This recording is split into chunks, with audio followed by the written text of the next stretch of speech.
You're being played. They are stacking.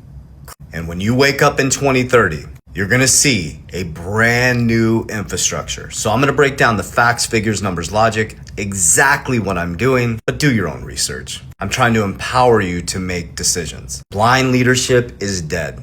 Stop blindly following. Stop chasing the hopium and the hype. Stop chasing dates, price predictions, and get your shit together. Get disciplined, get consistent, build structure, build systems, and buy good companies at fair prices. And stay in. It's time in the markets, not timing the markets. It's who's the most patient can become the wealthiest. Buy the fear, sell the greed. All Warren Buffett models that I follow to the T, and it's freed my family financially. Remember, don't forget, March 2025, they created the Bitcoin Strategic Reserve and National Crypto Stockpile. Stablecoin Act. It is in law. Stablecoin regulation. Trump has the fastest growing stablecoin, USD1. World Liberty Financial, WLFI. Bo Hines brought Tether into America, USAT. Trump saved the US dollar through stablecoin regulation because stablecoins use short-term treasuries to balance out the market. You are going to be on an even playing field monetarily before you know it. Every single bank will have a stablecoin. Now, the reason why the old system is panicking because stablecoins is peer-to-peer. We don't have to go through the central bank.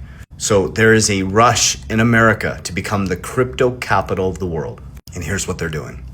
Their goal is to buy 1 million Bitcoin, 5% of the supply of Bitcoin in America. And they're going to do it in a budget neutral way. Here's what I believe they're going to do. Is I believe they're going to revalue gold, and it's just going to be an accounting measure. Is they're going to take that profit and they're going to move it over into digital gold, Bitcoin. Bitcoin grows about 50% every single year. And as Cynthia Loomis said, by 2045, they can shrink the debt in half on the balance sheet because of the growth of the digital asset, a fixed supply asset. We're moving from a fake, non-backed currency to a backed currency. Wake up. Remember, Trump's writing the rules, Howard Lutnick's writing the rules, Commerce Secretary, Steve Witkoff's writing the rules. The dads are writing the rules and the boys are running the companies. Howard Lutnick's son, Brandon Lutnick, runs Cantor, which is a cryptocurrency company, which is a custodian for Tether. You got Eric Trump, Donald Trump, and Barron Trump. They run World Liberty Financial, WLFI, the new DeFi bank, the new model of the banking system, which the people are the bank, and we get to participate with the bank. Eric Trump created American Bitcoin, which is connected to Hub 8, which is not only a Bitcoin mining company, but a treasury for Bitcoin. So his dad created a Bitcoin strategic reserve, a crypto stockpile. The boys are running World Liberty Financial. They have the fastest growing stablecoin. Their dad put into law the Stablecoin Act. Eric Trump now has American Bitcoin. They're mining 2% of the supply in American Bitcoin.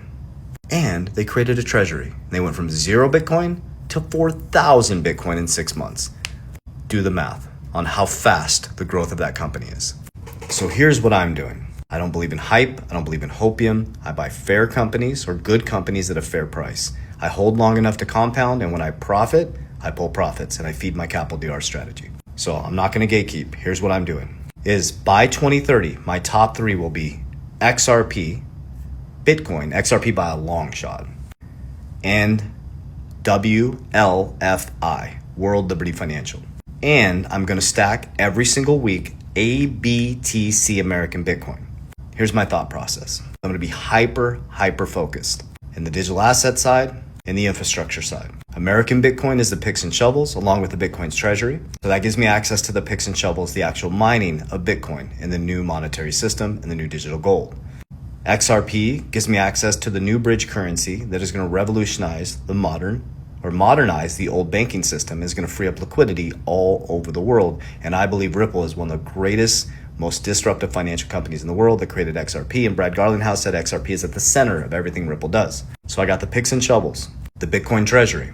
I got XRP, the bridge currency. And then I hold the asset Bitcoin, the actual gold.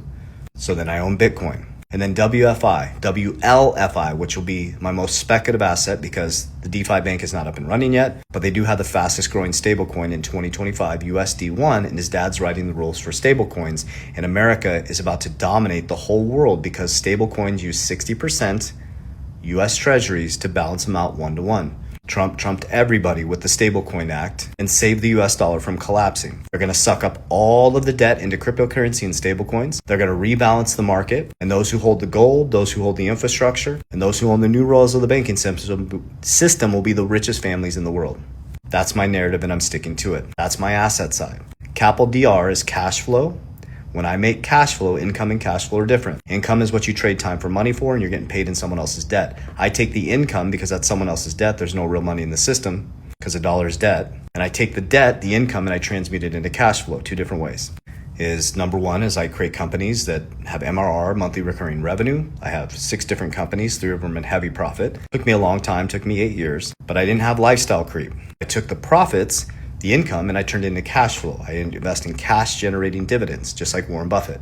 I love companies that I can pay for a stock and they will give me dividends every single week. I take the income and I take the dividend, the cash flow, and I put it into assets. I just gave you my top asset base. No gatekeeping here. It's exactly what I'm doing. And I like to do this because you can come back, save this, come back in 2030 and see if I nailed it. Or you can come back and make fun of me. But I think I'm going to nail it just like I did in 2020. Everybody made fun of me about XRP. My portfolio grew 800% in XRP, 200% in Bitcoin, and my overall portfolio grew 340%. So as you lost 24% purchasing power, I gained 340% on my overall asset class. Where can you do that? Crazy, right? But the difference between me and other people, I don't rubberneck and watch it go up and down. P is protection, capital DR. I profit and I put my money into protection, cash value life insurance. The reason why the life insurance industry gets a bad rap is these are not retirement policies. They're selling them as retirement policies. The agents aren't structured them properly and they're not being funded properly. They're cash value life insurance. They need cash in them. There's cost of insurance. So the reason why they're getting a bad rap is they're putting you in a Lamborghini and they're putting regular gas in it. The agent sets it up and they stop talking to you. Your agent should be reaching out to you every single year. They should be looking at your allocations. They should be making sure that you're max funding it and the cash is growing. They need cash in them. They're cash value life insurance and not retirement policies.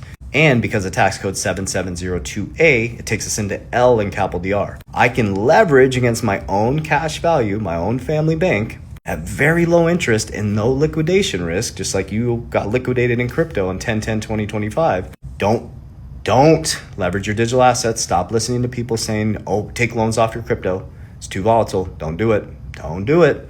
I take loans off of my insurance at 5%, no liquidation risk, principal protected. My principal still exists.